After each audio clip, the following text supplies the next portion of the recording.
as somebody who might want to buy into a franchise, is there a difference for me? Should I be focusing on whether I buy a new franchise in a new territory directly from the franchisor versus buying out somebody who's exiting the business, maybe because they're going to retire or they're having health issues or they're going to move or maybe the operator passed away? As somebody that's thinking about buying a franchise, what should I be thinking about in terms of whether I go a brand new store route versus buying somebody out?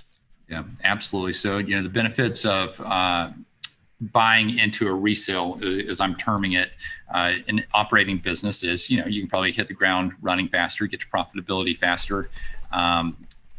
There's an awareness of that brand, of that business in the local market. The downside would be you probably are paying a little bit more than you would from a greenfield startup standpoint. You may have legacy team members that you don't necessarily wouldn't rehire, if it was up to you. So you're maybe not able to put your thumbprints all over it quite as much. So, there are pros and cons both ways. I do have some clients, I'd say it's a minority of clients, but I do have some that say, hey, I only want to look at existing businesses. But I do think that dynamic could change. I mean, as part of the economic cycle, as part of the coming of age of the baby boomers, I think there will be a lot of opportunity for more existing businesses. And I think oftentimes those may be more strategic purchases too, where they're able to bolt it onto an existing business. So it may be more complementary as well.